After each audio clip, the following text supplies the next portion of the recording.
Universidad Rovira, de la Universidad Rovira i Virgili, en Reus, Cataluña. Ella es tecnóloga médica de la Universidad Austral de Chile, ¿no?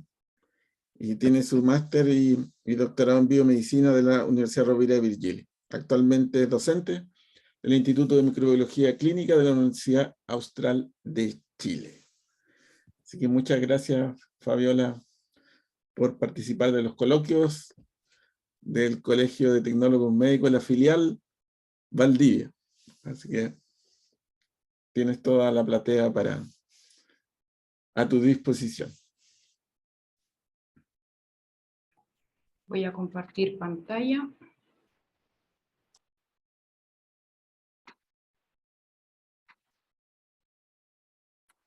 Ahí ya estamos.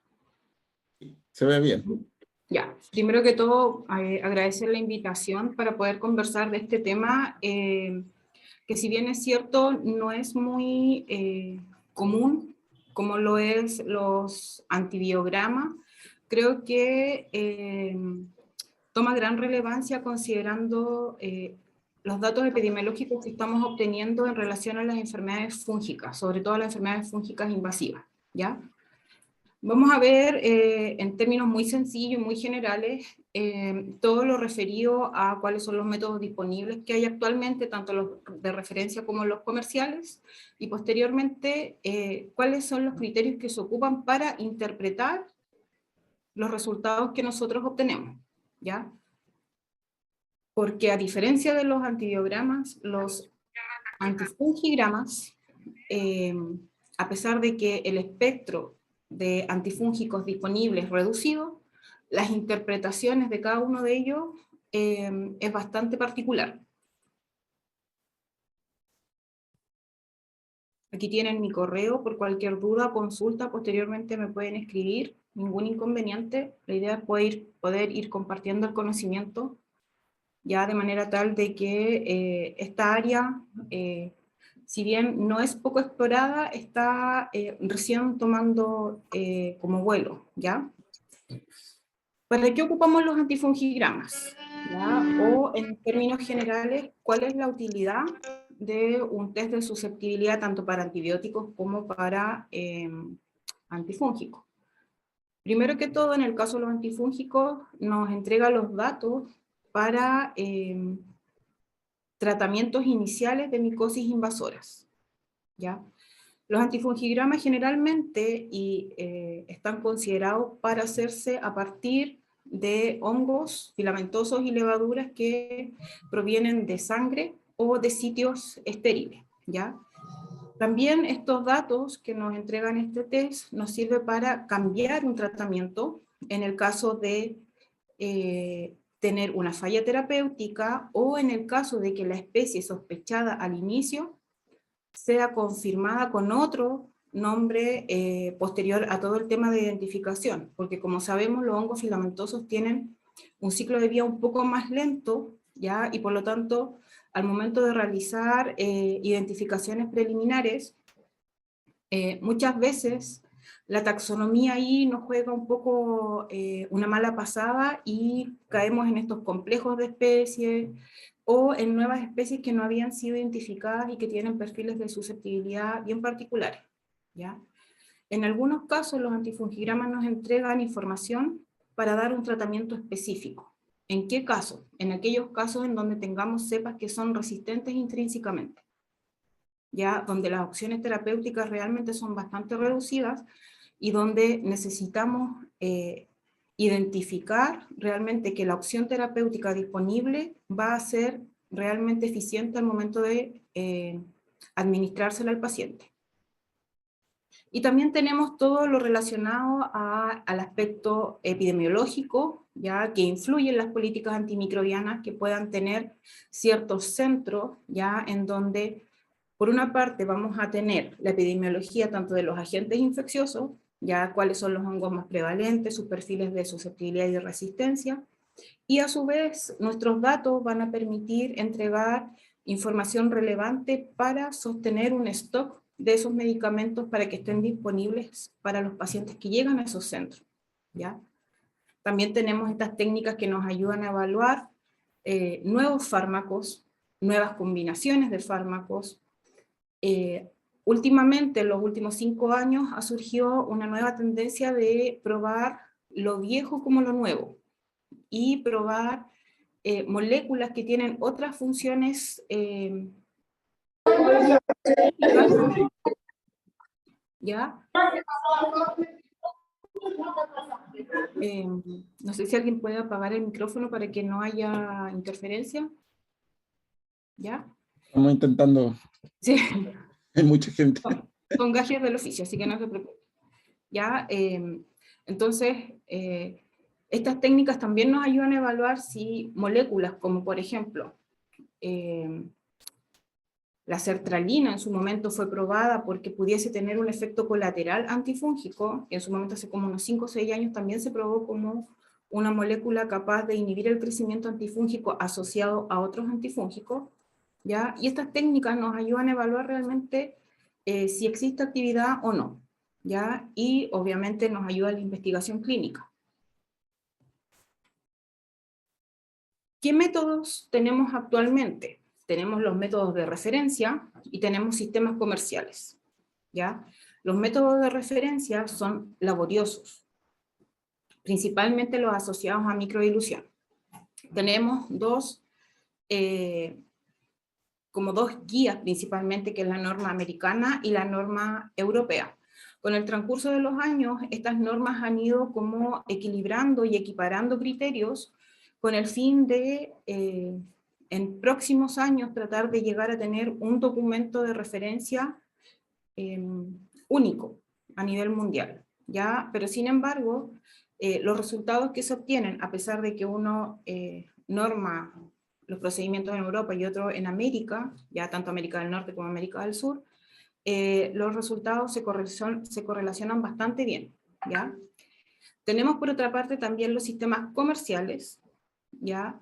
En donde tenemos principalmente herramientas que nos permiten aplicarlas en los laboratorios de rutina, considerando que están estandarizados bajo estas normas, principalmente bajo el CLSI, ¿ya? Y sus resultados son comparables. Aquí yo les coloqué solo el ejemplo de las neosensitaf, pero más adelante vamos a ver otros ejemplos de técnicas que existen y que están disponibles. ¿Cómo trabajamos estas técnicas? Primero que todo, lo que tenemos que tener claro es que tenemos que trabajar de un aislado proveniente del proceso infeccioso del paciente. Eso es lo primordial, ¿ya? Tenemos que asignarle realmente el rol patógeno tanto a esa levadura como a ese hongo filamentoso. Por lo tanto, por eso se considera que, sobre todo, la técnica, las de referencia, se realizan para aislados provenientes desde sangre y de tejidos profundos, ¿ya? O de sitios profundos. En el caso de las levaduras, las normas americanas, tenemos los documentos M27 y M44. El M27 permite y nos entrega todas las directrices ya para hacer la técnica por microdilución para determinar la SIM, ya la concentración mínima inhibitoria. Y el M44 nos entrega todas las indicaciones para estandarizar y trabajar con la técnica de la discodifusión. ¿Ya? Esa es la norma americana. Y el EUCAS, ya tenemos el documento, el 7.3 en su versión .2, ya que es lo último que salió hace poquito, donde se presenta todo el procedimiento, toda la estandarización, ¿ya? Y que me llama mucho la atención que el documento europeo esté disponible de acceso libre, ¿ya? Y el americano tiene un acceso más bien restringido. De hecho, ustedes lo pueden descargar o al final de la charla me envían sus correos y yo se los puedo enviar. Viene todo muy detallado porque la idea es que estas técnicas se estandaricen y permitan obtener datos a nivel mundial para establecer ciertos parámetros que vamos a ver un poco más adelante, ¿ya? En el caso de los filamentosos, también tenemos que tener la consideración de que, como yo siempre dije, y por eso me gustaron los hongos en su momento, cada hongo filamentoso tiene su personalidad propia, ¿ya? Cada uno expresa una morfología, un color, un pigmento que lo hace único, ¿ya? Y por lo tanto, esas características vienen descritas tanto en lo que es microdilución, para el M38, ¿ya? Y para el disco difusión, que es el M51. Aquí está solamente en sus versiones madres, M38, M44, porque cada año o cada cierto periodo, ¿ya? Porque eso es lo que lo diferencia de las bacterias, cada ciertos 3, 4 años se van haciendo actualizaciones. Ya que tenemos documentos el M38, el A3, por ejemplo, que es su versión aprobada número 3, que es la última actualización. Entonces los documentos se van actualizando, a diferencia de lo que ocurre con las bacterias, por ejemplo, con el M100, que casi cada 10 meses ya tenemos la nueva actualización y en enero ya contamos con un nuevo M100, ¿ya?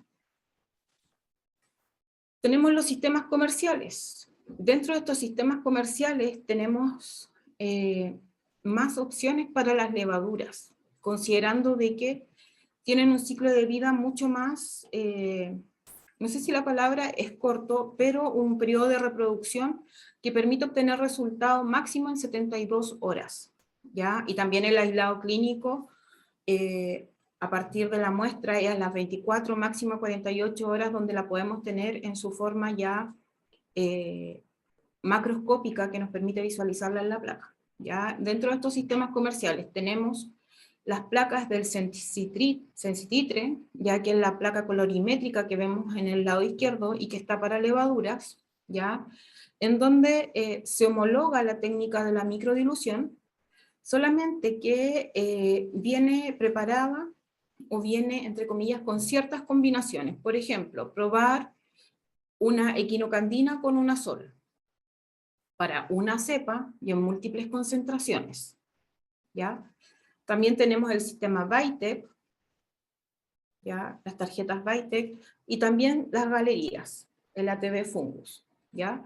Que son sistemas comerciales, semiautomatizados, ya automatizados en algunos casos cuando la lectura ya la entrega, pero ahí nosotros es donde tenemos que tener el criterio necesario para revisar que los puntos de corte, si es que existen, estén actualizados, ¿ya? Porque ese comienza a ser como un poco el problema, ¿ya?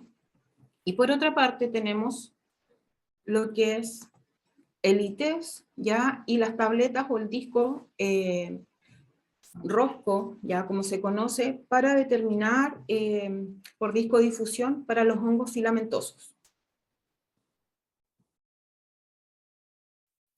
¿Cuáles son los efectos esperados de los antifúngicos? Principalmente nosotros consideramos un efecto fungicida como lo que se pretende obtener, ya tanto in vitro como in vivo.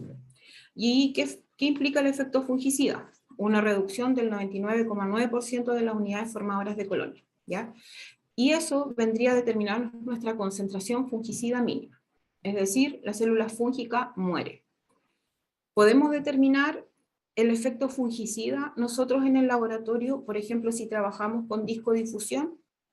No lo podemos determinar. Lo determinamos solamente con la microdilución, ¿ya? Y no en la observación básica que hacemos cuando hacemos la lectura de los resultados, sino que tenemos que hacer una técnica que nos permite determinar realmente cuál es la concentración en donde ya no es probable o no es posible recuperar la célula fúngica, ¿ya? Por ejemplo, tenemos que nuestra concentración mínima inhibitoria es 0,5.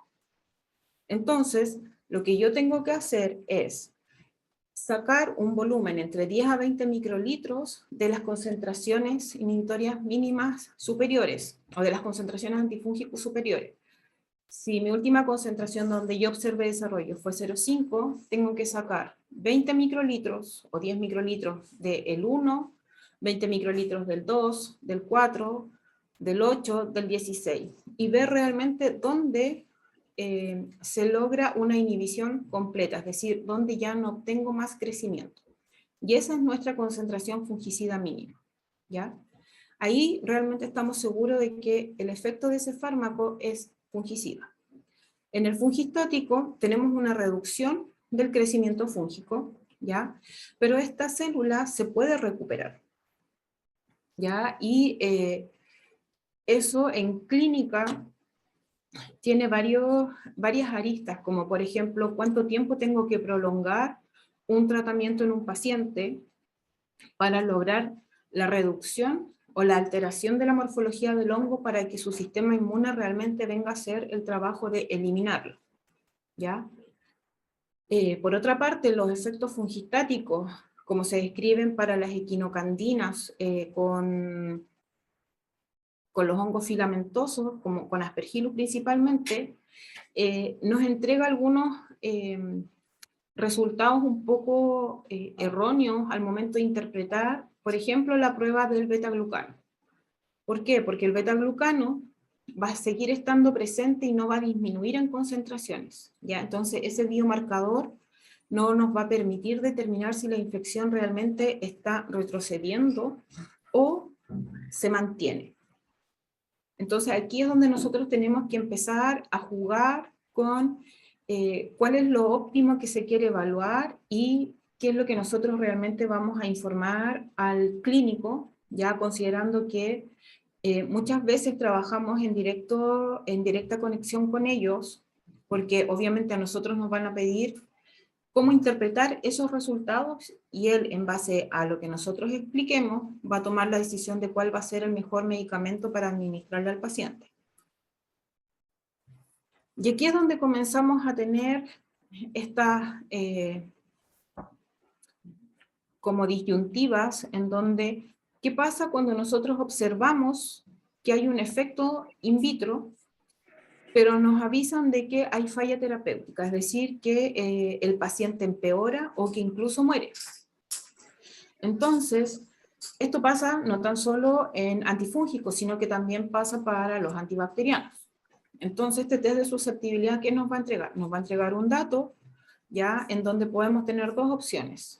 El éxito terapéutico, la infección se revierte, ya el sistema inmune es capaz de combatir el proceso infeccioso, o el paciente realmente empeora y muere. Frente a esto, desde el año aproximadamente 2009-2010, muchos investigadores ya enfocados en el área fúngica, principalmente el señor Faller, Spinelling-Groth, donde yo también estudiaba, nos enfocamos en obtener datos ya que permitieran, entre comillas, sospechar cuándo probablemente un tratamiento pudiese fallar, ¿ya?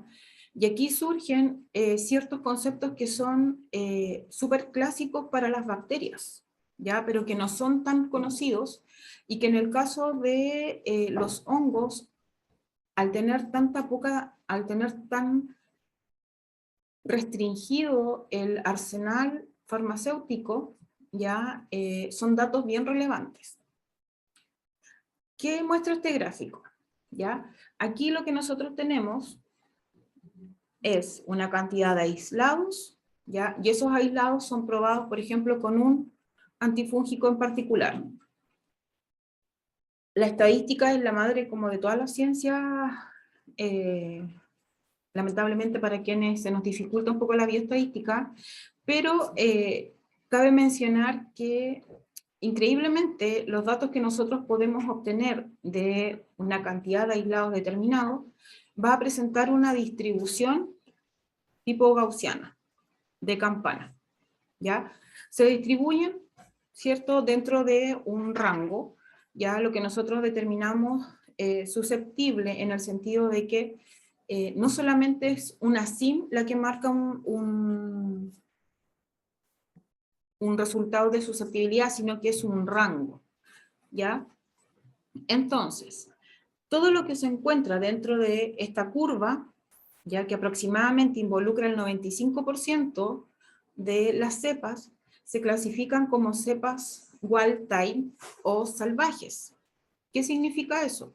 Que son cepas que no poseen, entre comillas, algún mecanismo de resistencia adquirido, ¿ya? O genético que pudiese darnos una luz de que exista una falla terapéutica, ¿ya? Pero siempre hay alguien que se arranca de esta curva, ¿ya? Y aquellas cepas que se arrancan de esta curva probablemente alberguen o adquieran o hayan adquirido mecanismos de resistencia, y estas cepas probablemente son aquellas que van a presentar una resistencia al tratamiento, ¿ya? Y con esto surge el punto de corte epidemiológico, que va a ser aquella MIC, ¿ya? O SIM, que corta justo en el 95% y marca qué es lo que probablemente tenga un mecanismo de resistencia o cuáles van a ser aquellas cepas que no lo alberguen. ¿Por qué es importante conocer este dato? Porque como vamos a ver un poco más adelante, hay ciertos fármacos que no tienen los puntos de corte clínico establecidos, y en ese caso los puntos de corte epidemiológico ayudan a orientar al médico para administrar dicho tratamiento, ¿ya? Porque si el punto de corte epidemiológico está establecido, por ejemplo, en 0,5, y tengo una cepa, un aspergillus frente al voriconazol, que tiene una MIC de 2 o de 4, esas cepas o esas SIM me indican que probablemente sean resistentes, porque la SIM que me marca susceptibilidad, entre comillas, o éxito terapéutico es 0,5, ¿ya? Estos datos, ¿cómo se obtienen? El punto de corte epidemiológico o el epidemiological cutoff value son solamente datos in vitro, ¿ya? Son datos de MIC. Si ustedes revisan en literatura, se requieren aproximadamente 10.000 o 5.000 datos para establecer este análisis estadístico. ¿Qué relevancia puede tener eso? Por ejemplo, permitiría establecer los perfiles para los aislados de cada país o de cada zona, ¿ya? Considerando cómo se distribuyen sus perfiles, ¿ya? Porque también depende de, uno, del acceso que se tenga a esas drogas, y que, entre comillas, también esté relacionado con toda la resistencia que pueda estar reportada en la literatura, ¿ya? Por otra parte, tenemos los puntos de corte clínico, que son los clásicos puntos con los cuales nosotros interpretamos los resultados de un antibiograma, ¿ya? Y ahora los aplicamos para los antifungigramas, que son aquellos que nos dicen si un tratamiento va a ser efectivo o no. Y ahí tenemos sensible, intermedio, dosis dependiente o resistente. ¿Cómo se obtienen esos datos? Se obtienen a través de datos clínicos. Es decir, se correlacionan los datos obtenidos in vitro con el fracaso o el éxito terapéutico en un paciente. E incluye la farmacocinética, la farmacodinámica, el resultado del dato clínico, ¿ya? Y también la SIM obtenida en el laboratorio. Y ahora viene lo importante. ¿Cómo interpretamos toda esta información en base a los tests que tenemos disponibles? Cabe señalar que los documentos, tanto del CLCI como en el EUCAS, viene todo muy detallado de cómo ejecutar desde el momento de que realizamos la suspensión del antifúngico, que tiene que ser la sustancia pura, comercial, comprada directamente en un proveedor, por ejemplo, como Sigma, y no es que le esté haciendo propaganda, sino que es para asegurarse de que la sustancia que se esté comprando es 99% pura, ¿ya? Nos sirve utilizar la droga que se ocupa para tratamiento, porque esas drogas tienen excipientes que pudiesen alterar los resultados in vitro. Entonces, Con lo que actualmente trabajamos y con lo cual estamos muy como acostumbrados son con los puntos de corte clínico, ya en donde nosotros, por ejemplo, de una discodifusión, según el halo de inhibición, según la medida, nosotros vamos a interpretar si es sensible, intermedio, sensible dependiente de dosis o resistente. Aquí es súper relevante considerar que lo sensible está regido porque la concentración probada in vitro se extrapola posteriormente a las dosis que se administran en el paciente, ¿ya? Y que ese resultado que nosotros obtuvimos va a ser eficaz en resolver el proceso infeccioso en el paciente. En el intermedio tenemos un porcentaje de falla, ¿ya? Que no sabemos realmente si el tratamiento va a ser efectivo, porque hay que recordar que las sustancias antimicrobianas, es decir, antibióticos, antivirales, antifúngicos, antiparasitarios, tienen un rol importante en la alteración de los microorganismos, pero quien realmente destruye y ejerce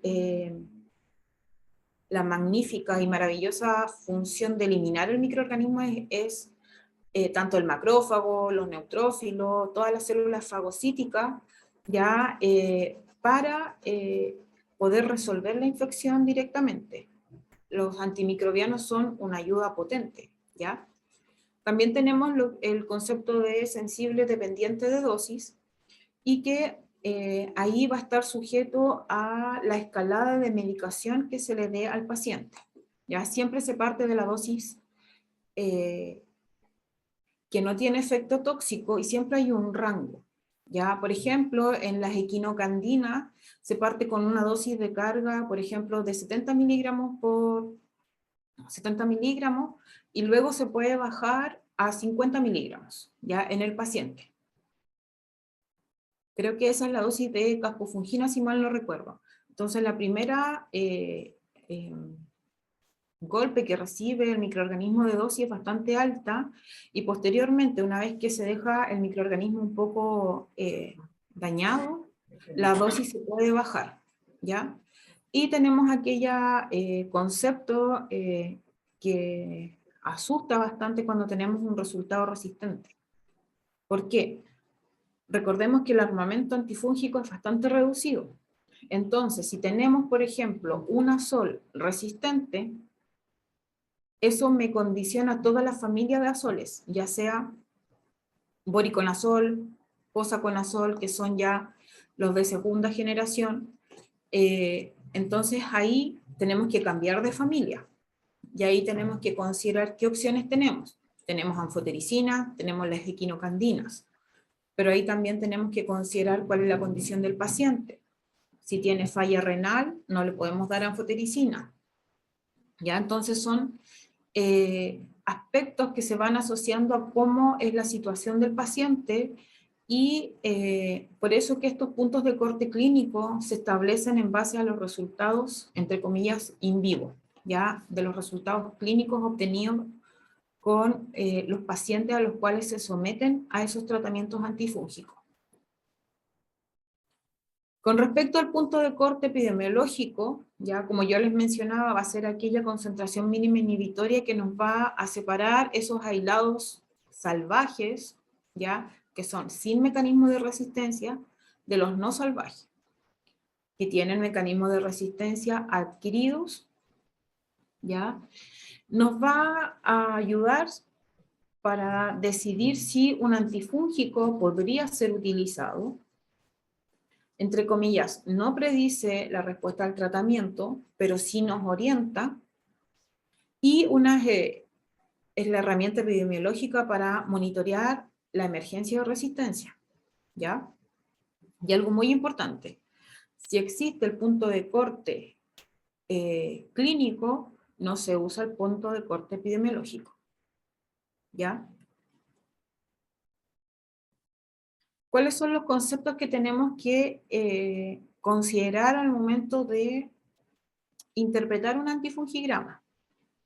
El clásico, que es la concentración mínima inhibitoria, que va a ser aquella mínima concentración de antifúngico capaz de disminuir el crecimiento, ya sea en un 50% o en un 100%. ¿Por qué tenemos estos dos valores?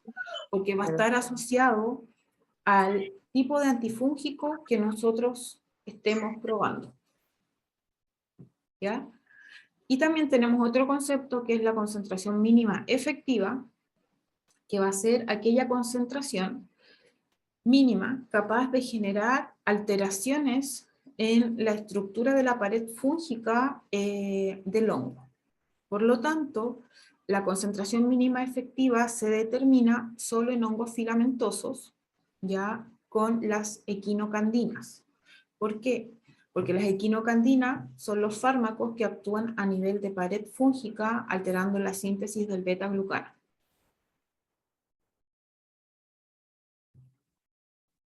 Nada podía ser tan perfecto. Ya tenemos algunas diferencias con lo que es la interpretación de un antibiograma clásico. Ya la SIM la podemos leer al 50% o al 100%, y además se nos suma la concentración mínima efectiva. Además, tenemos ciertos efectos ya que se observan in vitro. Tenemos el efecto paradójico, y se refiere a que hay ciertos aislados que son capaces de reconvertir los componentes de su pared en presencia de altas concentraciones de equinocandina, ¿ya? Mientras que es sensible a bajas concentraciones. ¿A qué se debe eso? A que hay ciertas especies que tienen la capacidad de cambiar la composición de beta-glucano por quitina.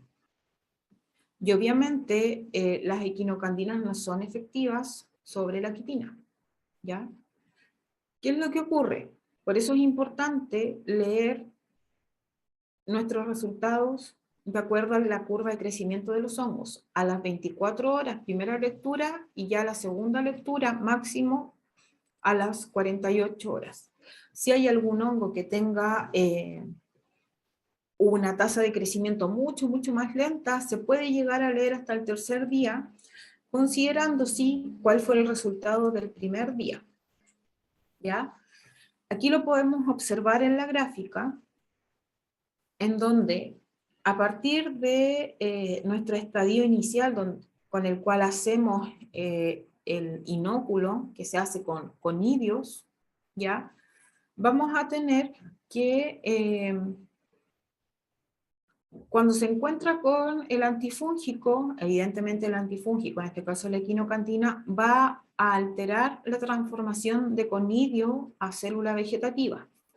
Entonces algunas de esas células ya van a morir. ¿Qué es lo que ocurre posteriormente? Aquellos conidios que logren germinar ya van a sentir el estímulo de esta equinocandina, y que, ojo, para nuestro ojo, como las lecturas son visuales, es imperceptible. Puede quedar una espora que va a tener la capacidad de reconvertir su beta-glucano, ¿ya? Y va a decir, no, yo necesito, entre comillas, cambiar el metabolismo para la síntesis de la pared y lo voy a reconvertir a quitina, ¿ya? Ese conidio, evidentemente, es imperceptible a nosotros, por eso que ya se puede observar después del tercer día este efecto paradójico. ¿Y cómo lo leemos nosotros? Nosotros a las 24 horas vamos a ver que hay una inhibición en las concentraciones más bajas. Por ejemplo, 0,25. Ahí está nuestra SIM.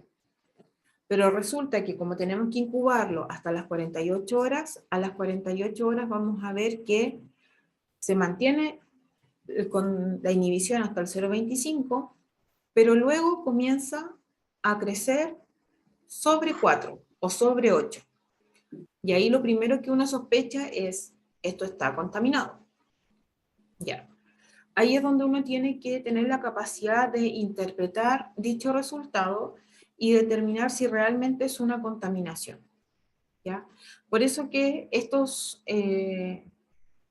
tests son difíciles de interpretar y requieren experiencia técnica, porque pudiésemos perder tiempo repitiendo un test, retrasando un dato relevante para el inicio de un tratamiento antifúngico o para el cambio de un tratamiento. Otro efecto que tenemos es el efecto de arrastre o el trailing, ya que se refiere a una inhibición incompleta del crecimiento fúngico en presencia de un antifúngico. Principalmente se da tanto para levaduras como para hongos filamentosos frente a los azoles, ¿ya? Y aquí es donde tenemos que tener un ojo entrenado. ¿Por qué? Porque lo que ocurre aquí es que existe un cambio en la densidad del inóculo con el cual se hizo la técnica de hacer la siembra, el césped en la difusión, ¿ya? Y hay una disminución del crecimiento correspondiente al 50% de la turbidez. A veces es un poco difícil de interpretar, pero es lo que llamamos como la orilla de playa. En un momento cambia la densidad, por ejemplo, aquí cambia la densidad, porque esa densidad está dada por el cambio del tamaño de, en este caso, de la levadura. Entonces, el cambio es aquí en punto 25, la SIM es punto 38. Y este efecto que nosotros tenemos como si fuera una contaminación, eso es el efecto de arrastre. Se ve tanto en discodifusión como en microdilución. ¿Cómo lo vamos a observar en microdilución? Va a llegar un momento en que, si comparamos nuestro control de crecimiento con aquella SIM donde se ocurre el primer cambio de densidad, en todos los pocillos de las concentraciones más altas vamos a tener el mismo crecimiento. Entonces ahí nosotros sospechamos. ¿Qué es lo que yo observo? Que no hay efecto o que hay un efecto de arrastre.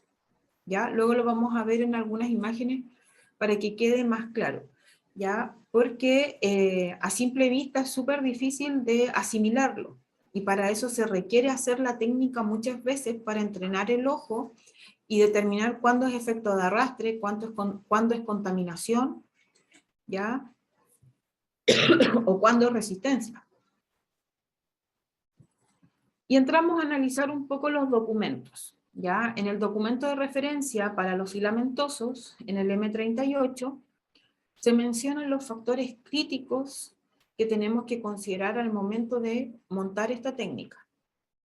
Como yo les mencionaba al principio, los hongos filamentosos tienen personalidad, ya presentan diferentes conidios, diferentes pigmentos, las hifas a veces también son distintas, ya pueden ser de matiacia, hialina, y aquí es donde nosotros tenemos que tener el conocimiento para poder determinar, primero, cuál es el estado sexual del espécimen que nosotros vamos a ocupar.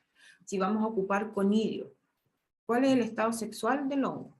¿Ya? La forma sexual, asexual, ¿ya? Luego, tenemos que establecer el inóculo.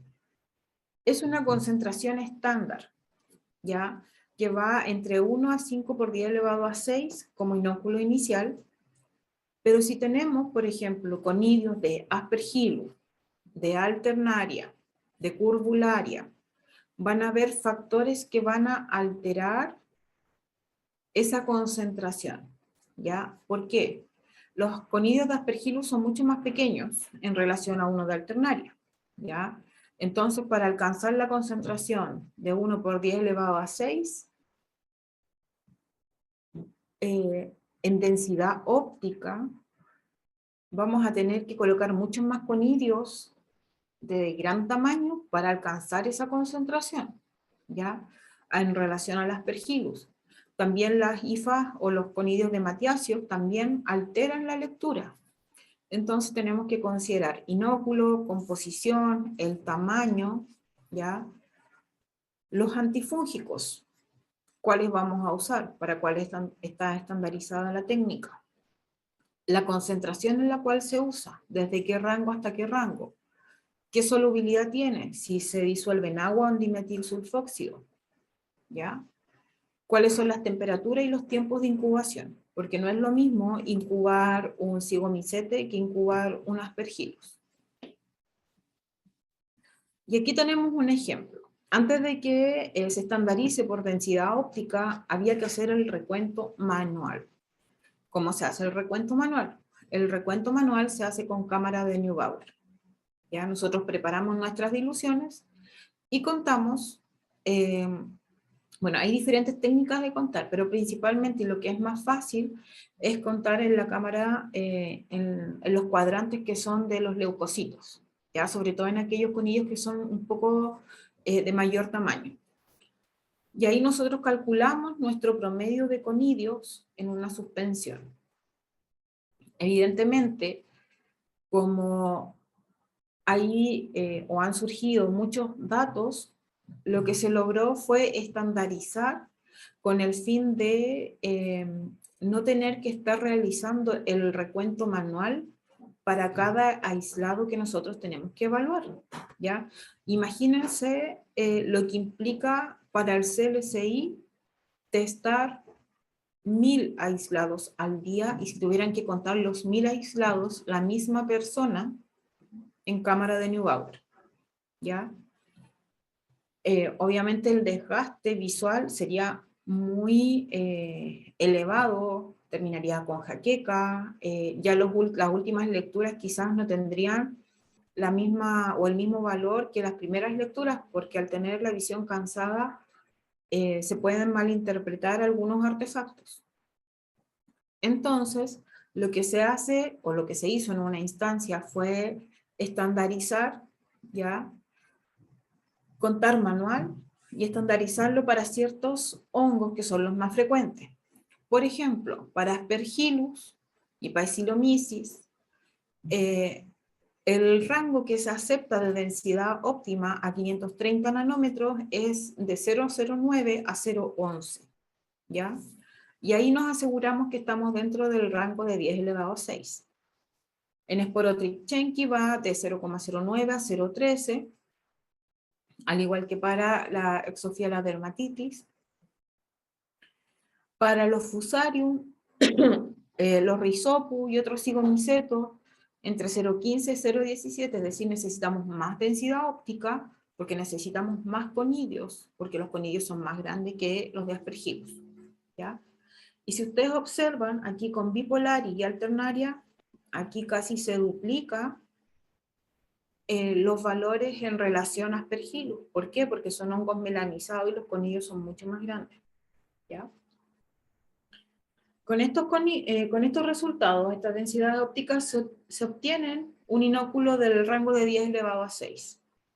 Y con las sucesivas diluciones que se realizan en la microplaca, ya el recuento final queda aproximadamente entre 0,4 a 5 por 10 elevado a 4 unidades formadoras de colonia.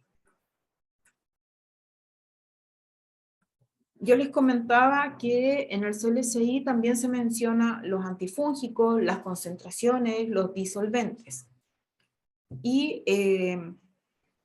también viene cómo calcular los miligramos o los microgramos de cada droga en relación a la potencia que trae cada fármaco, ¿ya? Y esos son los datos químicos que los entrega el proveedor cuando nosotros lo compramos. Y son valores que se tienen que considerar al momento de realizar los cálculos, ¿ya?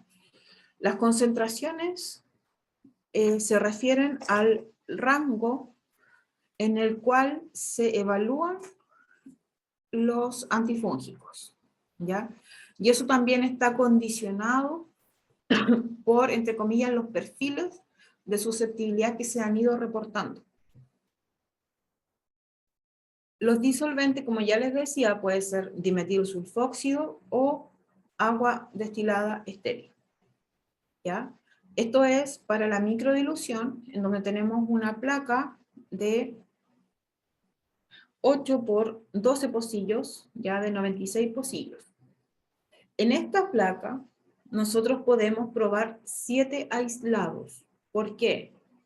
A, B, C, D, E, F y G. Cada una de estas filas es nuestro aislado. Y las columnas del 1 al 10 son las concentraciones, 11 y 12 son los controles. ¿Qué controles? Son los controles de crecimiento y el control de esterilidad, ¿ya? ¿Por qué? Porque el control de la técnica es el H, donde nosotros probamos una cepa estandarizada, ya generalmente es un Paecilomyces varioti, que tiene su perfil determinado y que se ocupa como la cepa TCC, que nos permite controlar que las concentraciones del antifúngico estén bien hechas y que los resultados estén dentro de los rangos esperados. ¿Ya? ¿Cómo se prepara el inóculo? Quizás puede sonar algo muy simple, pero aquí es donde podemos tener retrasos en la entrega de un resultado. ¿Por qué? Los hongos filamentosos tienen distintos tiempos de crecimiento. Porque necesitamos que esté esporulado, ¿ya? Hay que sembrarlos en un medio que favorezca la esporulación, no en un medio alto en glucosa, ¿ya? Porque evidentemente si está en alto en glucosa no va a tener ninguna necesidad de esporular, ¿ya? Recuerden que la esporulación surge como un mecanismo, entre comillas, de diseminación y también de protección de los escasos nutrientes que pueda tener, ¿ya?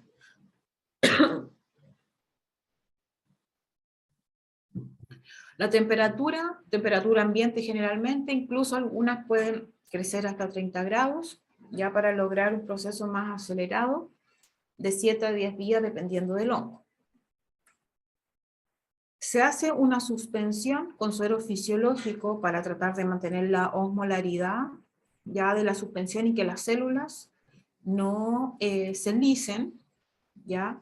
Se agrega este suero fisiológico sobre la placa, se hace un raspado, luego se filtra y se obtienen los conidios. Posteriormente se hace el recuento y la estandarización.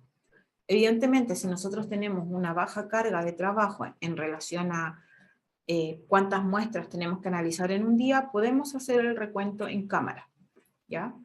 Y luego hacemos la microplaca. ¿Ya? Como ya les mencionaba, así se colocan los aislados, ¿ya? Y las concentraciones van desde el pocillo 1 al 10, siendo la 10 la menos concentrada y la 1 la más concentrada. ¿Recuerdan que les hablé de SIM, de concentración mínima efectiva? Bueno, aquí lo vamos a visualizar. Las lecturas se hacen manuales en la técnica del CLSI y en EUCAS. ¿Qué significa manual? Nosotros leemos turbidez ya en un espejo invertido. En EUCAS quizás pudiésemos semi-automatizarlo colocándolo en un lector de placa, ya porque el EUCAS ocupa placas de fondo plano y en CLSI ocupamos placas de fondo redondo. Entonces, cuando nosotros determinamos la SIM, es determinar aquella concentración en donde tenemos inhibición del crecimiento. Por lo tanto, en el pocillo siguiente no vamos a tener crecimiento a nuestro ojo, ¿ya? ¿Qué pasa con la concentración mínima efectiva? Se estableció que eso equivale aproximadamente a un crecimiento aproximado del 50% en relación a nuestro control. ¿A cuál control? A nuestro control de crecimiento. ¿Ya? ¿Recuerdan que les dije que había control de crecimiento y control de esterilidad? Bueno, el control de crecimiento tiene el medio base, ya donde probamos la suspensión sin antifúngico, y tenemos la suspensión del hongo. Entonces aquí el hongo crece en su máxima expresión, y ese es nuestro 100%. Luego tenemos nuestro control de esterilidad, que tiene todo menos el hongo y menos el antifúngico, ¿ya? Es decir, tiene las suspensiones o las soluciones con las cuales se hacen la suspensión del hongo y la suspensión del antifúngico. Entonces, la concentración mínima efectiva va a ser aquella concentración, como está definida, capaz de generar un cambio morfológico en la pared de los hongos filamentosos con la equinocandina. Y eso se observa, aquí está como graficado, como pequeños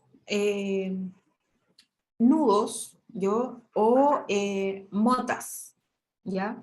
Es como si ustedes tomaran algodón y lo apretaran con sus manos y lo dejaran en una suspensión. Eso van a quedar así como grumos, ¿ya? Eso es la concentración mínima efectiva.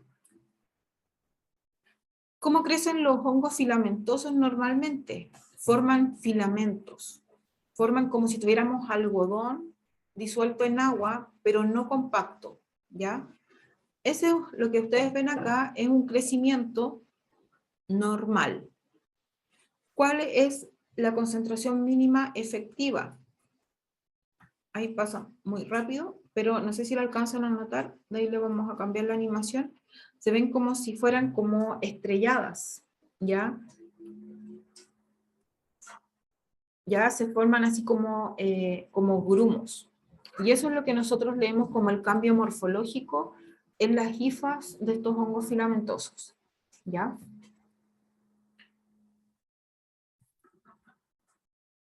Recuerdan que también yo les mencioné que hay lectura al 50 y al 100%.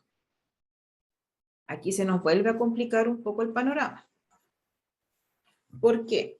En los hongos miceliales tenemos que, cuando probamos fluconazol y fluorcitosina, tenemos que leer al 50%. ¿Ya? Es decir, comparar con nuestro control de crecimiento aquel pocillo en donde observamos una turbidez equivalente a la mitad del pocillo inicial del control. ¿Ya? Y los polienos, como la anfotericina, y los triazoles se leen con inhibición mayor al 90%. Evidentemente, eso al ojo humano es muy difícil de determinar, y por eso nosotros lo observamos como el pocillo que no tiene crecimiento. Como yo les mencionaba, puede que existan algunas esporas o algunos conidios en ese pocillo, pero para nuestro ojo son imperceptibles, ¿ya? Entonces,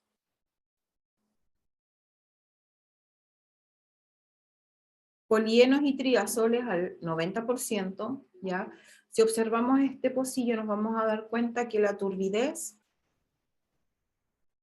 es casi absoluta, o sea, es casi nula en relación al crecimiento del pocillo control, ¿ya? En la fila A y C, y luego tenemos la determinación del 50%. Si ustedes notan, el control de crecimiento es súper turbio. Y acá, en los pocillos que está marcado con amarillo, lo tenemos con una turbidez al 50%. ¿Ya? Es como la mitad de lo que nosotros observamos en el control de crecimiento. Y aquí es donde es relevante la expertise del lector, ¿ya?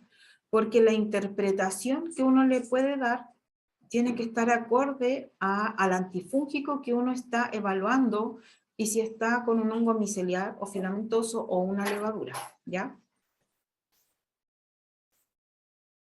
Acá tenemos, bueno, los ejemplos para levaduras ahora, ya, el M27 y el M51. 44, perdón, ¿ya? Como ya vimos, está para discodifusión y microdilución.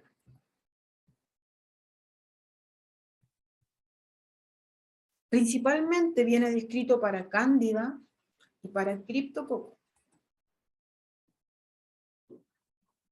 Aquí cambian nuevamente la lectura.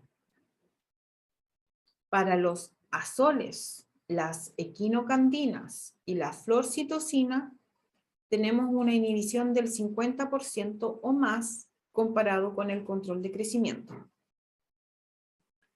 Y los polienos al 90%, ¿ya? Que es lo que observamos como inhibición total. Vamos a los ejemplos. En los azoles, por ejemplo, aquí tenemos nuestro control de crecimiento, turbidez al 100%, y en el primer pocillo, es decir, en la concentración 0,03, ya tenemos disminución equivalente al 50%. Y si ustedes observan, en los siguientes pocillos tenemos siguiendo el mismo crecimiento. Eso es lo que es el efecto trailing, ¿ya? En el caso de los polienos, tenemos nuestro control de crecimiento con el polieno donde no hay crecimiento, ¿ya? Donde observamos el medio claro, transparente, ¿ya? En la discodifusión, ¿cómo son las lecturas y cómo son las preparaciones? Estamos acostumbrados a trabajar con el Miller-Hinton para bacterias, ¿ya? Pero aquí en el caso de las levaduras, ¿qué es lo que ocurre? Necesitamos agregarle un 2% de glucosa más azul de metileno. ¿Con qué fin? La glucosa para favorecer el crecimiento de la levadura y el azul de metileno nos va a ayudar a definir mucho mejor el halo de inhibición, ¿ya? El inóculo es el mismo que se ocupa para, el mismo inóculo base que se ocupa para la microdilución, y las incubaciones no pasan más allá de 48 horas, a excepción de que tengamos una cándida glabrata o parapsilosis de crecimiento un poco más lento. La temperatura generalmente 35 más menos 2 grados, ¿ya? Aquí les coloco yo de ejemplo las tabletas Neosensitab, que están, entre comillas, por decirle un concepto, homologadas o estandarizadas en base a los documentos referenciales, y también están los discos, ya de Oxoy o de Biomerie, que tienen la misma interpretación, ¿ya? Tenemos, por otra parte, que existen las tiras comerciales del ITES, tanto para discodifusión como para el ITES. Las interpretaciones son similares, ¿ya? En el M44 vienen detallados todos aquellos detalles que son relevantes para la interpretación, ¿ya?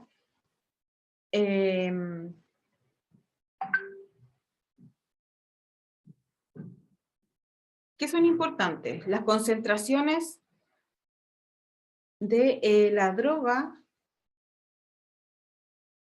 como por ejemplo, el M44 está descrito para fluconazol, capofungina y voriconazol. La concentración está definida.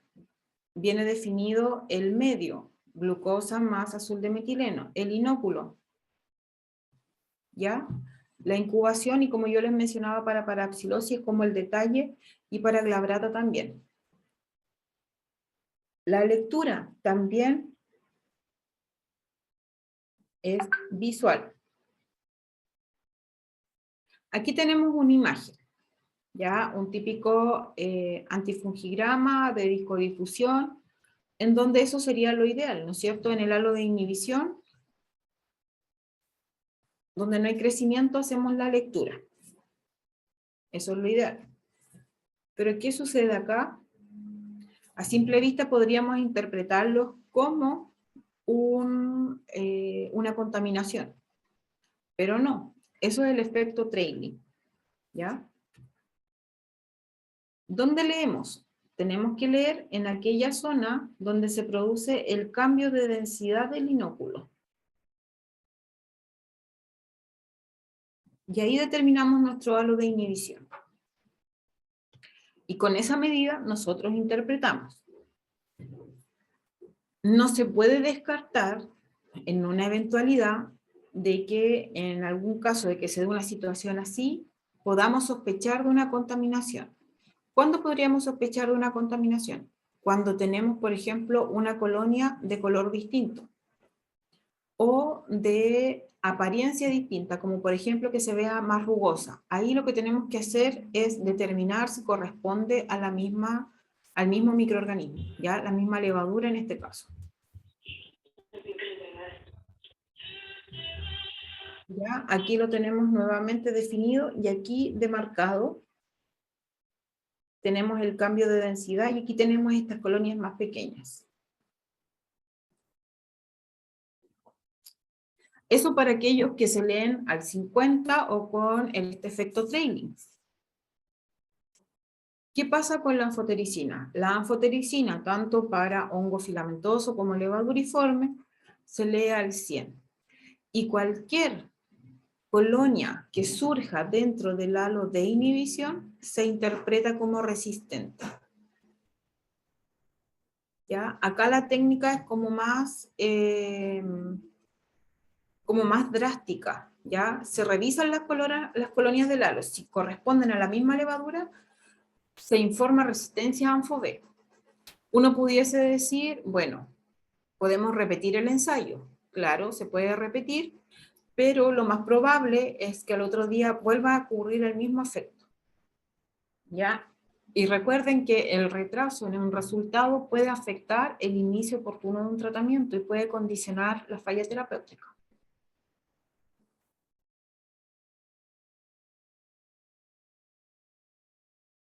Fluconazol, voriconazol, ¿ya? Y aquí tenemos otro azol en donde observamos este efecto trailing.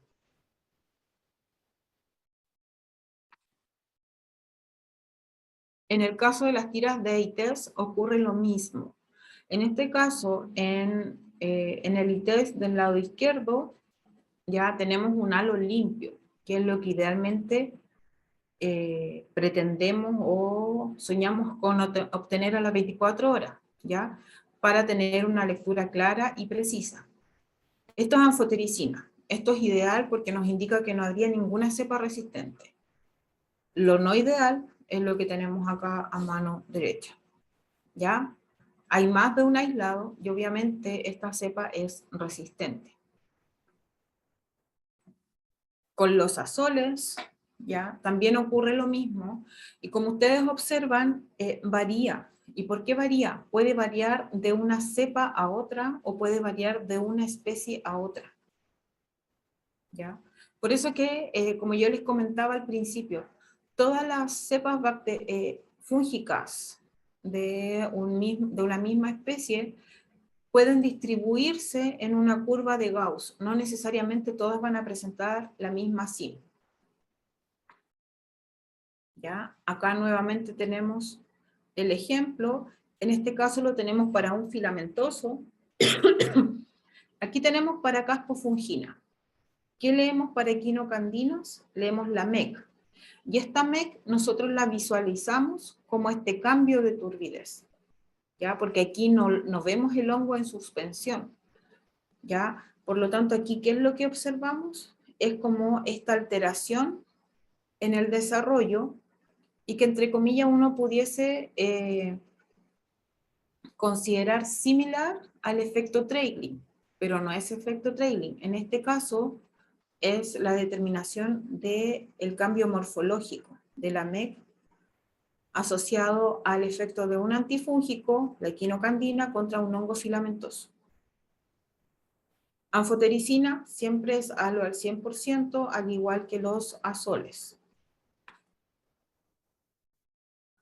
Es complejo, ya para ir concluyendo, son técnicas complejas. ¿Qué requerimos? Experiencia.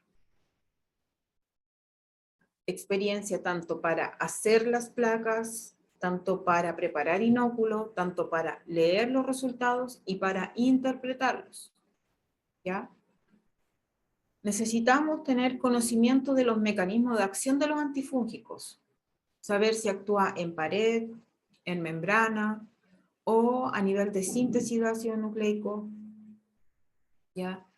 Los efectos y los resultados, como ya les mencionaba, pueden variar entre las cepas, entre las especies.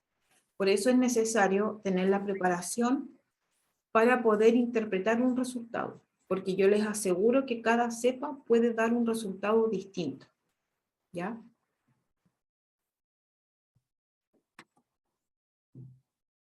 ¿Qué es relevante? Tenemos que considerar que las opciones terapéuticas para las infecciones fúngicas son súper limitadas. ¿Qué tenemos? Voriconazol, posaconazol, las equinocantinas, caspoa, nídula, micafungina, anfotericina, en algunos casos fluorcitosina, pero asociado a anfotericina dependiendo de los cuadros clínicos, ¿ya? Y yo me refiero principalmente en aquellos cuadros donde cobra relevancia tener un tratamiento sistémico, ¿ya? Es muy distinto a cuando hablamos de dermatomicosis o dermatofitosis, ¿ya? Porque ahí los tratamientos pueden ser tópicos y existen otras alternativas. No es que no se hagan antifungigramas, por ejemplo, para dermatofitos. Sí, se hacen, pero no son tan frecuentes como para las cándidas o los aspergillus o los criptococos. ¿Cuándo es importante hacer antifungigramas? Cuando existe ausencia de criterios para establecer qué efecto puede tener un antifúngico contra un hongo. ¿Ya? Estamos en una, por decirlo así, en una era, ¿ya? De hongos emergentes, ¿ya? Que son hongos que previamente habían, en algún momento fueron descritos con algún rol patógeno, pero que ahora han tomado relevancia considerando el incremento de población susceptible y con factores de riesgo, ¿ya? ¿Por qué? Porque existen muchas alternativas quirúrgicas, médicas y clínicas para prolongar la vida, como por ejemplo, como ya les mencionaba, procesos quirúrgicos, radioterapia, quimioterapia, que si bien es cierto, prolongan la vida del paciente, lo dejan con un sistema inmune bastante inmunocomprometido, débil, y que lo deja susceptible a sufrir estas infecciones, porque la mayoría de ellas son oportunistas, ¿ya? Y tenemos este desafío ya frente a nuevas especies y organismos que están surgiendo y que surgen resistentes. ¿Ya? No es que evolucionen y se hagan resistentes, sino que desde el primer momento ya se reportan desde esa manera, como es Candida auris, ¿ya? Y como lo es Aspergillus fumigatus, que vienen ya con resistencia a los azoles, ¿ya? Y esto también, por ejemplo, que no lo mencioné, pero quiero destacarlo ahora, últimamente también EUCA sacó una técnica que permite testar aquellos Aspergillus resistentes a azoles. ¿Ya? También se hace con placas, ¿ya? Pero son placas, son pocillos que permiten un volumen de 1 ml y se hace en agar. Es una técnica nueva, ¿ya? Que permite detectar en placa, pero en un tamaño micro, resistencia a los azoles, ¿ya? Y se hace específicamente para Aspergillus fumigatus. Por lo tanto, estamos frente a un desafío y el Colegio Americano de Patólogos destaca que cada vez está siendo más relevante establecer las áreas micológicas en los distintos servicios asistenciales, y ya en Estados Unidos se han comenzado a cursar estos programas como el PEC, pero en Estados Unidos. Ya llevan 3 oportunidades, y eso implica que están comenzando a tener relevancia y que nosotros tenemos que estar preparados para montar estas técnicas, interpretarlas e informar al clínico. Actualmente hay algunos centros que realizan estas técnicas y obviamente tienen que ser confirmadas en el ISP, ¿ya? Y destacar que en el ISP las técnicas se hacen manuales, ya desde el momento en que se prepara la microplaca hasta que se interpretan los resultados con espejo invertido. Por lo tanto, si esto sigue evolucionando y seguimos teniendo una alta incidencia de infecciones fúngicas invasoras, va a ser relevante que como tecnólogos médicos y profesionales de laboratorio nos formemos en esta área con el fin de entregar un aporte a los servicios clínicos y no esperar resultados desde una entidad de referencia, porque como ustedes vieron, las opciones terapéuticas son súper limitadas y la vida de un paciente depende muchas veces de esos tratamientos. ¿Ya? Con esto concluyo mi charla. Muchas gracias por su atención. Quedo atenta a sus consultas. Muchas gracias, Fabi. Puedes dejar de compartir para eso. Muchas gracias por la excelente presentación. Aquí hay una pregunta de Nélida Musquets. En tu experiencia, ¿qué sistema para ver el perfil de susceptibilidad para hongos filamentosos sería el mejor o el ideal método para ser realizado en un hospital de asistencia y no para investigación como sería el de la microdilución? Lo mejor es, evidentemente, hacer discodifusión, pero ahí está súper condicionado con lo económico. ¿Por qué? Porque pudiésemos montar discodifusión, pero también pudiésemos montar también SIM con ITES, dependiendo de cómo sea la epidemiología de ese centro clínico. Evidentemente, lo más estandarizado y lo que menos errores presenta es la discodifusión, pero eso no implica que existan errores, pero esos errores son, entre comillas, de técnica, ya por la falta de experiencia de la gente.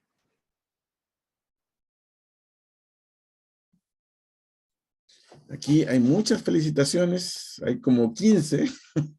Muchas Grande gracias. profe, excelente. Muchas gracias, Fabiola. Y aquí hay una pregunta. Julio Videla dice, ¿se utilizan métodos directos como por ejemplo ELISA para la detección de enzimas o proteínas específicas determinantes de resistencia? En algunos casos se está utilizando MALDI, pero MALDI está más para la identificación porque todavía no están determinados los perfiles asociados a la expresión de proteínas específicas de resistencia. ¿Ya? Por lo que yo he revisado, como que todavía no surge el método directo para decir, ah, no, este es un aspergillus resistente a sol. Que, entre comillas, para lo que más se prueba es para las cándidas, ¿ya? Porque ahora recuerden que no todo es cándida albicans, sino que es cándida, todas las cándidas, y para cada cándida está su punto de corte clínico y su punto de corte epidemiológico, ¿ya? Y los rangos son bastante restrictivos, ¿ya? Como por ejemplo, es solo un ejemplo, no recuerdo el valor exacto, pero lo sensible es todo lo que tenga MIC menor a 1. El intermedio es MIC 2 y todo lo resistente es sobre MIC 2. Entonces ahora el rango está súper restringido, ¿ya? Entonces, evidentemente necesitamos algunas técnicas que nos permitan detección rápida y eficiente, pero hasta el momento de lo que yo he trabajado y lo que he estudiado, no he visto métodos enzimáticos directos que nos pueden entregar esa información. Aquí otra pregunta. ¿Cuál es su experiencia en la identificación y correlación de las MICs con los sistemas automatizados, por ejemplo, el VITEC? Se correlacionan siempre y cuando el VITEC esté actualizado. ¿Por qué? Como yo les decía, el documento se va actualizando en base a estos puntos de corte epidemiológico y pasó como en el 2013 que hubo como una brecha entre que se o entre que comenzaron a informar resultados y se dieron cuenta que había que actualizar el BITEC. ¿Ya? Porque el BITEC, si bien es cierto, es una técnica automatizada, requiere que nosotros incorporemos los valores de acuerdo a los perfiles que marca la técnica por CLSI. ¿Ya? Entonces, existe correlación siempre y cuando esté actualizado.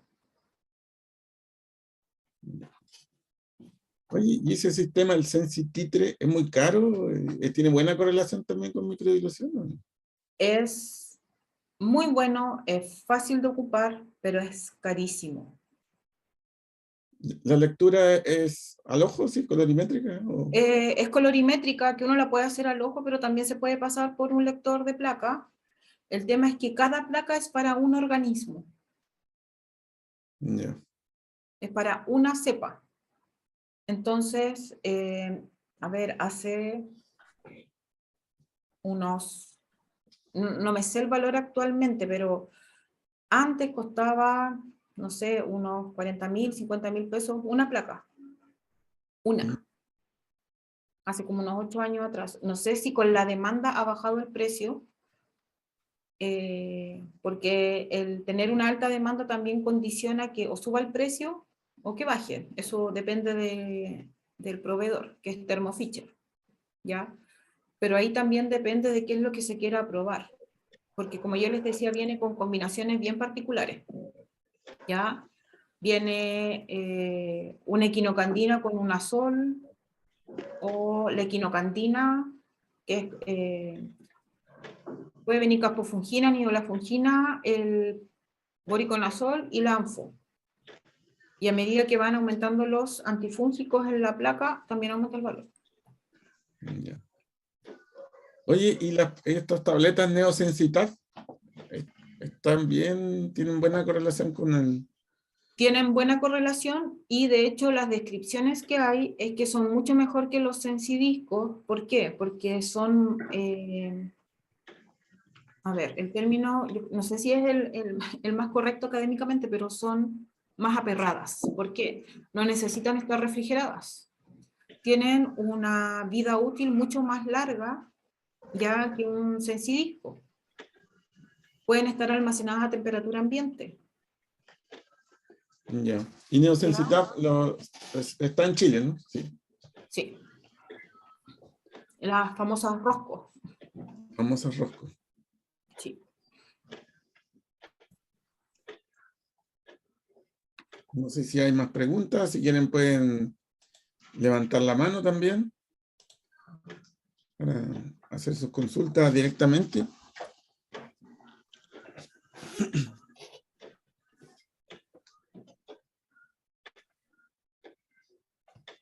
Creo que tengo una consulta acá. A ver, me está llegando Por interno, por interno. por interno.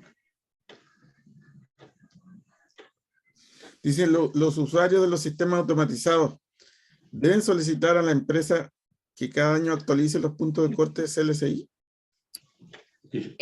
Ahí lo que hay que tener en consideración que No, los no, CLSI para hongos, como yo les decía, no se actualizan cada año como el M100, ya para bacterias, sino que cada 2 o 3 años. Y lo que uno tiene que revisar es cuándo sale la nueva actualización. Y ahí uno es donde tiene que solicitar estos nuevos cambios. Dice Guillermo Triviño, primero que todo, felicitaciones, Fabi. Lo segundo, ¿hay algún tipo de estudio de sinergia de antifúngicos similar a antibióticos? ¿Estudio de sinergia? Se prueba sinergia, sobre todo en microdilución, que es mucho más fácil, pero es a nivel de investigación más que técnica estandarizada, ya de hacer combinaciones, por ejemplo, voriconazol mezclado con una equinocandina y anfotericina. Y eso sobre todo se hace cuando los hongos son multiresistentes. ¿Ya? Yo trabajé harto con eso en combinaciones y realmente si preparar una microplaca para un antifúngico es una técnica laboriosa y bien delicada, hacer las combinaciones de 2 o 3 antifúngicos en el mismo pocillo también es súper laborioso, ¿ya? Pero de lo descrito está solamente para el ámbito de investigación. Y se puede hacer combinación con ITs. Hay artículos que indican cómo colocar los ITs para determinar sinergia o antagonismo, que también se da. Oye, y estas galerías que existían antes, Fungicrom, que tenían como También existen todavía, está el ATV Fungus 3, pero ahí hay que ver cuáles son los rangos que vienen de los antifúngicos. ellos tenían una correlación más o menos nomás, ¿no? No era Sí. muy... Sí, en realidad lo que más se prueba es Bytec, principalmente, y en discodifusión las tabletas y los discos, que en teoría también son mucho más fáciles de utilizar, de implementar la técnica que una microdilución u otros sistemas que son caros. Eso es lo otro.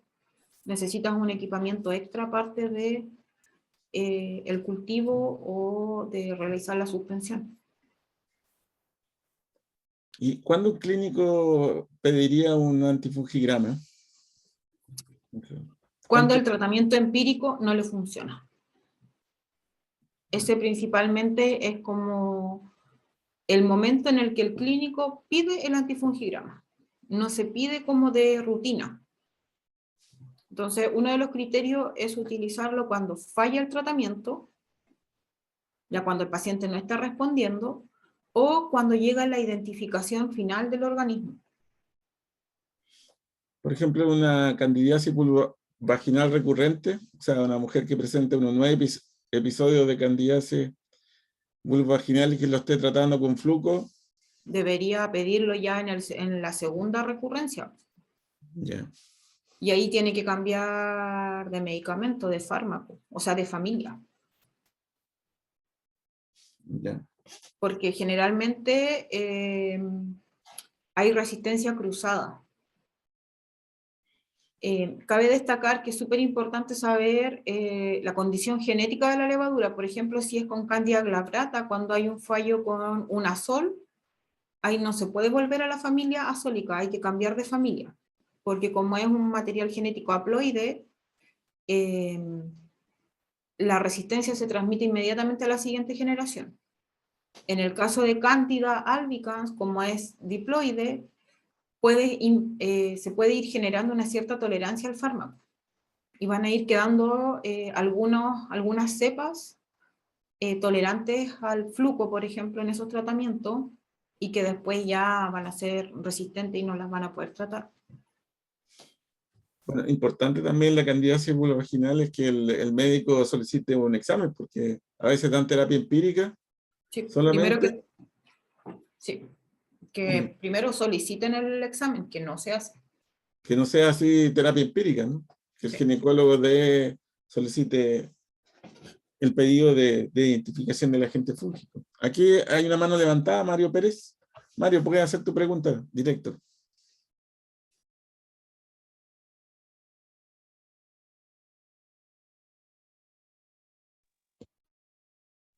¿Aló? ¿Aló? Aló, se escucha, se escucha. Sí, bueno, primero agradecer la excelente presentación de la colega. Mi pregunta es la siguiente. Nosotros tenemos como única alternativa el estudio de susceptibilidad de levaduras a través del equipo Bytec 2 Compact. Y en el caso de las Candida glabrata, que por lo general en la literatura sabemos que hay un 50% y un 50% de posibilidades de que sea resistente, un 50% resistente y un 50% de sensibilidad. El problema es que el Bytec, creo que a veces no discrimina bien eso y las informa como susceptibles. La pregunta es la siguiente: ¿es necesario utilizar un método alternativo para poder saber con certeza la susceptibilidad de Candida glabrata a fluconazol? ahí lo más recomendable, si no es posible montar la técnica, por ejemplo, de disco difusión, porque obviamente si ya tienen Bytec, la probabilidad de volver a la técnica manual es como un poco compleja. Lo que se hace es revisar los criterios de interpretación del Bytec, ¿ya? O colocar una nota indicando que la SIM informada no está acorde a las nuevas interpretaciones que se reportan. Porque sobre todo con Cándida Glabrata hubo como un reajuste de los valores de MIC. Por esto que está muy asociado a su carga genética. Ya se hace resistente súper fácil. Entonces ahí hay que ver la SIM que se reporta, si es que la reporta con el valor, y si no hay que dejarlo con una nota de que probablemente se genere una resistencia. Porque la probabilidad de montar la técnica de difusión es un poco compleja, diría yo, desde mi punto de vista.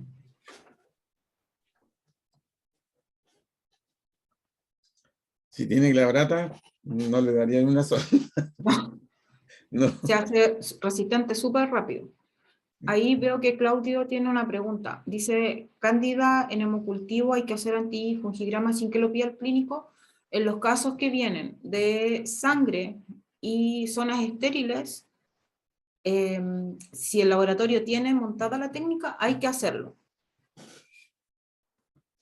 ¿Ya? Lo ideal también es tener la cándida identificada.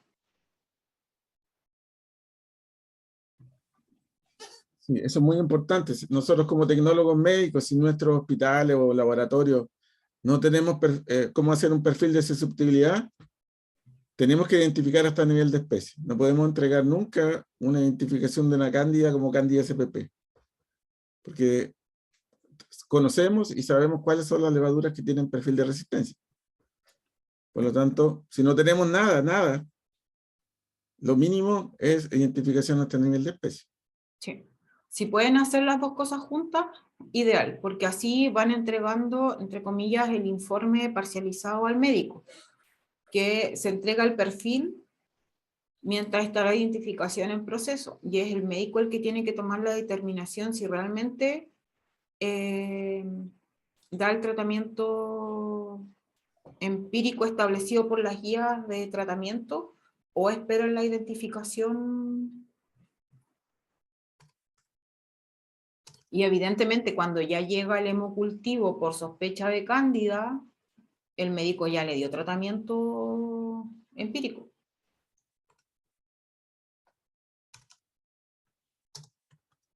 Para identificar especies solo se hace mediante genotipificación.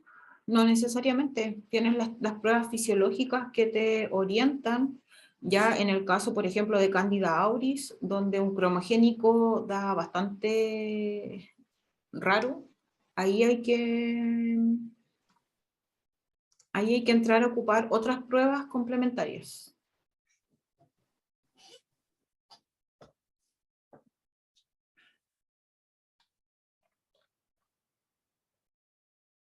Petito, yo creo que Paola también, esa pregunta también va para ti.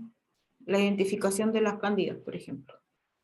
Bueno, la identificación de cándida podemos hacerlo de manera manual, que si no tenemos ningún recurso, podemos hacer un perfil de asimilación utilizando glucidiscos, que lo hace un colega, un tecnólogo médico de Concepción, vende los glucidiscos acá en Chile. Entonces él prepara los glucidiscos, los vende, y nosotros lo único que tenemos que hacer es tener un medio de cultivo que no tenga fuente de carbono. Nosotros lo llamamos medio C.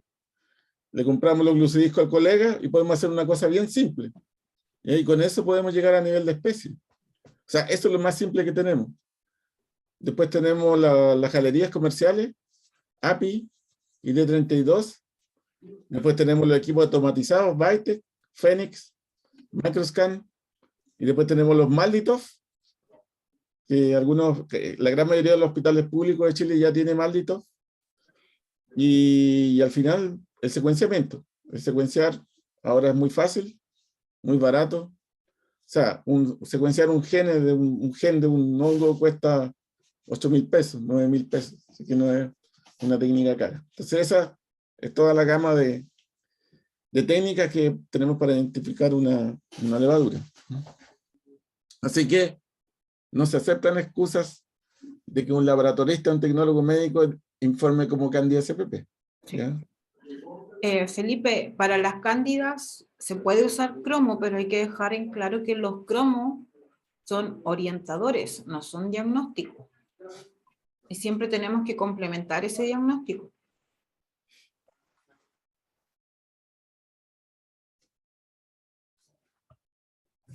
Es como un diagnóstico presuntivo el cromo.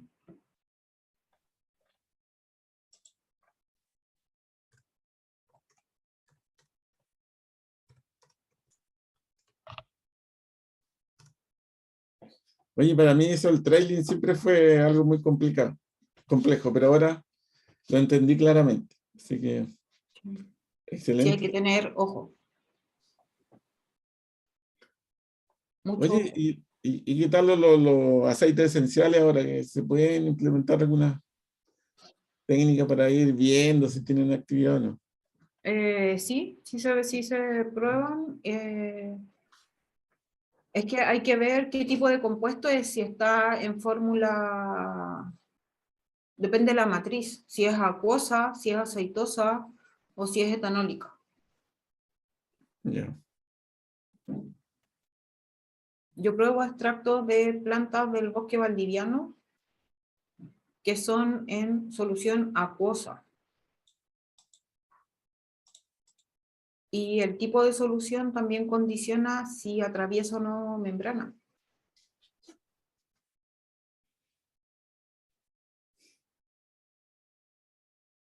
Muy bien. A ver, los colegas, ¿algún otro colega tenga alguna duda, consulta? Dice, mira, el cromo cándida, el cromo agar, de la marca cromo agar, el cromo agar cándida, te dice que puede identificar 16 levaduras. No, no puede identificar 16 levaduras. El cromo agar cándida te sirve solo para 2 levaduras, que son cándida complejo albicans, que da color verde. Tienes que informarlo como cándida complejo albicans, porque ahí dentro de albicans los que dan verde son albicans, dublinensis y africana.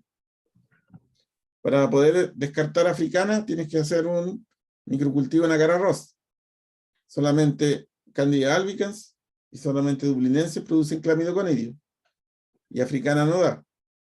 ¿Ya? Por lo tanto, y solamente biología molecular para diferenciar albicans de dublinenses. Por lo tanto, tienes que informarlo como Candida complejo albicans. El 99.9% de las veces te da verde. Por lo tanto, eso lo puedes informar. Si no tienes nada más, si no tienes galería, si solo tienes cromo agar cándida, podrías informar como cándida complejo albicans. Si te da de color azul, ¿ya? Si te da de color azul, eso es cándida tropicalis, 99.9% de las veces. Pero un color azul con una colonia lisa, ¿ya? Eso lo puede informar tranquilo. Solamente esas dos. Y todo el restante de las levaduras que te crezcan en cromo agar tiene que ser perfiles de asimilación, galería, equipo automatizado o malditos. El contacto del colega que vende los glucidiscos en Concepción tendría que buscarlo porque yo se lo compro. Hay que colocarlo en Google, yo creo que aparece ahí, ¿eh? Debe aparecer el colega que los vende. Es un colega que salió del Austral hace mucho tiempo. Y él tuvo esa idea de hacer los glucidiscos. ¿Cómo se llama, Pato? El nombre de él, no lo El recuerdo. colega. Tendría que preguntarle a Heriberto, porque es de la generación de Heriberto. Mira, Wilson, Laura Bot, es de esa promoción. Mario Pérez tiene una pregunta. ¿Puedes hablar, Mario? Sí, con respecto o relacionado con la pregunta que había hecho anteriormente, la profesora nos indicaba de que es muy difícil para quienes ya tenemos un método de identificación y susceptibilidad como ITEC, implementar otro tipo de técnicas como difusión. Y entonces tendríamos que tener algunos laboratorios de referencia. Ella indicaba el ISP. A mí me gustaría saber si hay otros laboratorios de referencia a los cuales dirigirnos para tener la certeza de la susceptibilidad con respecto a algunas cepas que sean críticas y que nos estén pidiendo y demandando los clínicos. La Católica también es referencia. Pero Porque ahí mi respuesta no es porque sea difícil montar la técnica. El tema es que al momento de justificar le van a decir, pero usted ya tiene el BITEC, ¿por qué va a volver a una técnica manual? Entonces ahí la estrategia que podía hacer sería tener los ITs. Ese podría ser algo que pudiese complementar justificando específicamente aquellos casos en donde el equipo no le lee o le da ese resultado ahí que es como súper peligroso.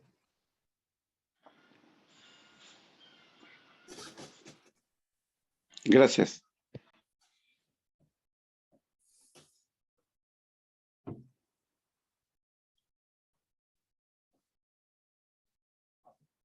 No sé si tienen más preguntas.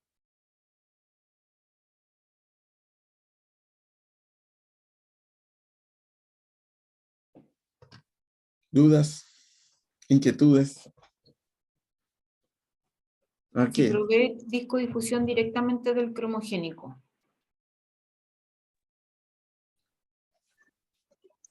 En teoría, las veces que trabajé con la identificación en paralelo, en mi experiencia nunca trabajé directo del cromogénico. Ya, si existe buena correlación, o sea, creo que es algo a considerar, pero igual tenemos que tener en cuenta que directo del cromogénico igual es correr un cierto riesgo, ya, porque tiene mucho,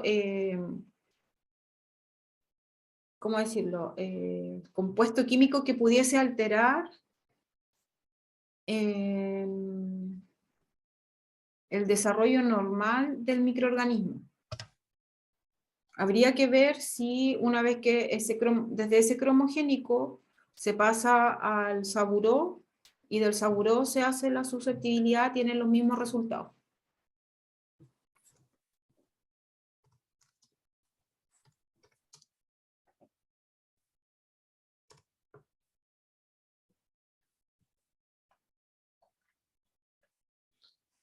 Ya encontré los glucidiscos. Valtec los vende. 8.570 pesos cada frasco con 50 glucidiscos cada uno. Y yo generalmente compro 7: glucosa, galactosa, maltosa, rafinosa, trealosa, sacarosa y celobiosa para identificar unas 15 levaduras más o menos. ¿Ah? Hay que hacerle el perfil a Auris ahora. Auris, sí. Candida auris es una levadura que se preparó en el medio ambiente es intrínsecamente resistente, ¿no? Va a llegar directo a hacer su efecto. Sí, es resistente a los azoles, a la anfotericina B, y un 4% de las cepas latinoamericanas, porque tenemos un clado latinoamericano, el 4% del clado latinoamericano resistente a quinocandina, por lo tanto no tendríamos ningún Tratamiento de antifúngico. elección. Sí, no quedaría ninguno.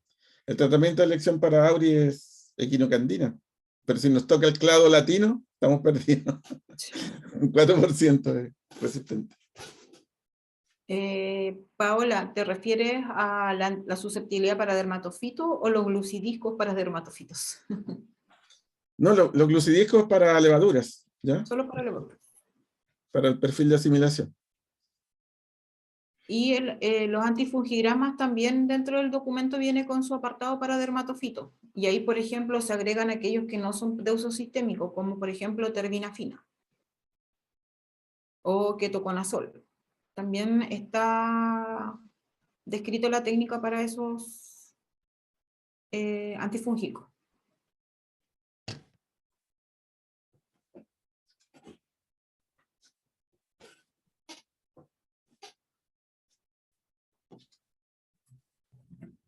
Recuerden que la micología es el pariente pobre de la microbiología y la virología. Tenemos pocos medios de cultivo, generalmente nosotros preparamos los medios de cultivo, ¿no?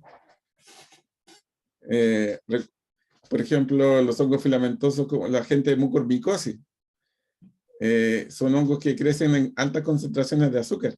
Entonces, cuando nosotros no tenemos, el agar seguro tiene un porcentaje de azúcar de un 2%, pero un mucoral crece al 4%. Entonces, si no tenemos o no nos crece la gente de mucormicosis, podemos comprar un pan de panadería, no pan de molde, porque pan de molde no crece nada.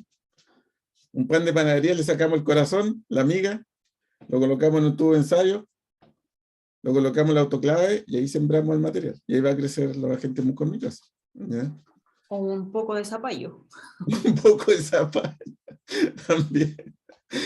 Para hacer los microcultivos de levadura, tenemos que cocinar arroz, 20 gramos de arroz.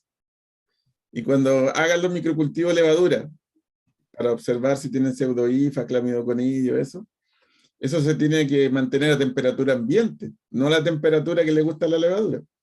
No se puede colocar a 35 ni 37, hay que colocarlo a 25.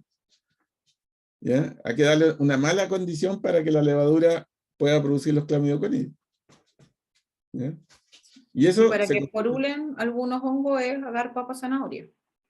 Así es. Así que ustedes cocinen el agar arroz, o sea, cocinen arroz 20 gramos, y de ahí, con el juguito, le ponen agar, le ponen twin, y con eso hacen su microcultivo de levadura. Eso es bien importante, los microcultivos de levadura, porque a veces los equipos automatizados como los Vitek, Macroscan, Phoenix, te pueden dar porcentajes similares de Candida krusei y Candida glabrata, porque esas dos levaduras son muy inertes metabólicamente. Candida krusei solamente asimila glucosa y Candida glabrata solo asimila glucosa y 3-alosa.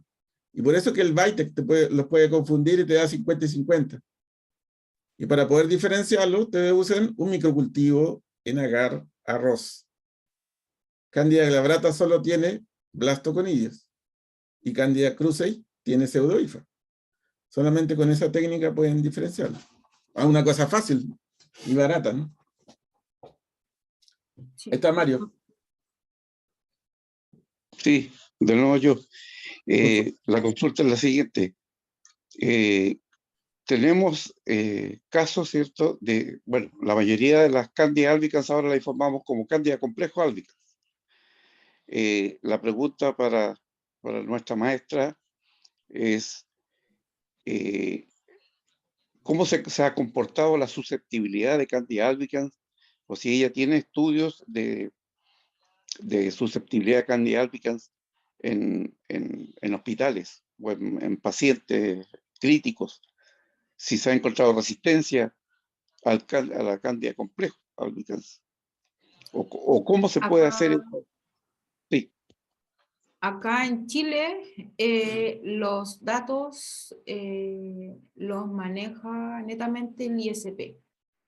Y ellos, entre comillas, sacan un boletín informativo.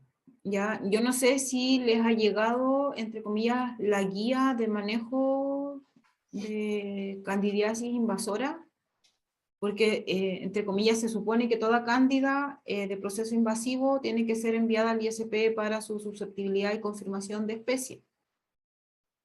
Y ahí con Valentina Salas, que es la encargada, uno pudiese pedir cómo están los reportes específicos. Pero de lo que yo he conversado, alarma no ha salido dentro de nuestra conversación. Eso es lo que le pudiese informar desde mi punto de vista en relación a los datos chilenos. Sí, en relación al Candida albicans en general son bastante sensibles, susceptibles.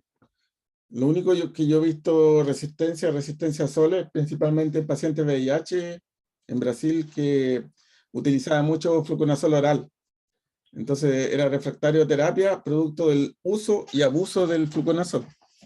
Ahora, en la candidiasis vulvovaginal, que ya he visto casos de resistencia aquí en Valdivia, es producto de la terapia empírica del médico ginecólogo que le daba fluco, y la paciente tenía recurrencia. Entonces yo cuando aislé la Candida albicans, hice el disco de difusión como dijo la doctora Fabiola, y presentó resistencia a todos los azoles.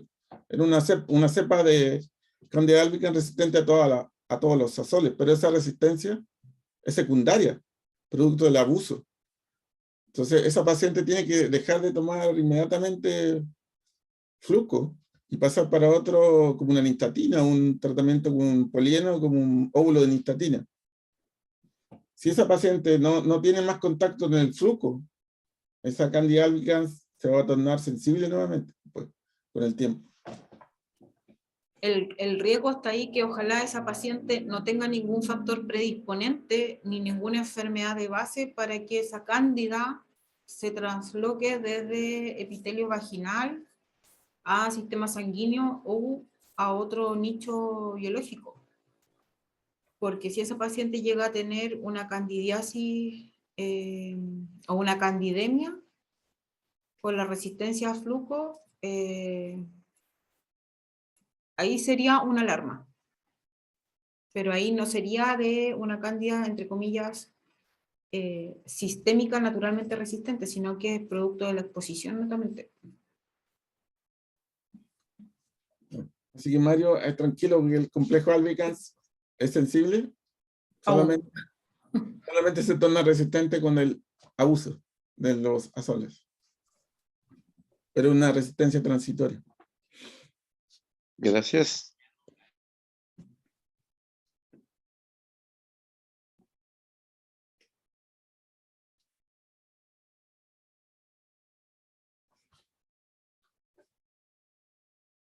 Muy bien, colegas. Creo que ha sido una noche nuevamente muy provechosa. Muchas gracias, Fabiola, por tu excelente presentación y aclararnos tantas dudas. No, gracias por la oportunidad como para, entre comillas, dar a conocer el tema más masivamente. Ya ahí tienen mi correo por si tienen dudas o si necesitan información de los documentos, cómo se genera esa resistencia transitoria. La resistencia transitoria se genera por las bombas de flujo que tienen los hongos. Cuando se encuentran esas bombas de flujo, ellos la crearon no para la droga antifúngica, sino lo crearon para expulsar cobre, materiales cuando se encontraban en el medio ambiente. Entonces de repente se encontraron con estos antifúngicos y algunas levaduras comienzan a tener una sobreexpresión de estas bombas de flujo o pueden presentar también mutaciones en algunos genes. Y con eso consiguen tener una resistencia secundaria. O sea, Candida albicans generalmente tiene apagados esos genes, los tiene apagados. Pero cuando el clínico le da fluco, el paciente usa de manera indiscriminada fluco, la Cándida llega un momento y dice, oye, ya es demasiado, voy a empezar a activar mis bombas de flujo, ¿no? Y ahí cuando comienza a activar sus bombas de flujo, empieza a expulsar los azoles. Y cuando deja de tomar fluco, él nuevamente apaga los genes y queda sensible.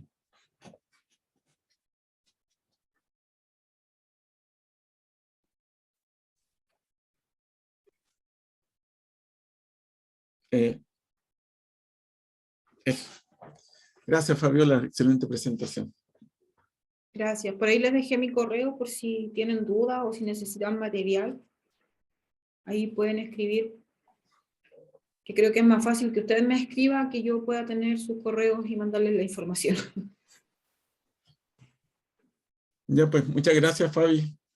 Bueno, pues, Y muchas gracias a todos los colegas por estar aquí hoy día gracias en la por noche. la asistencia.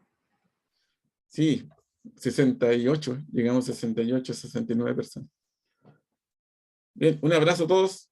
Cuídense mucho. Buenas noches. Gracias, buenas noches, muchas gracias. Chao. Chao. Gracias. Que estén muy bien. Cuídense. Hasta mañana. Hasta mañana. Mañana seguimos. Sí.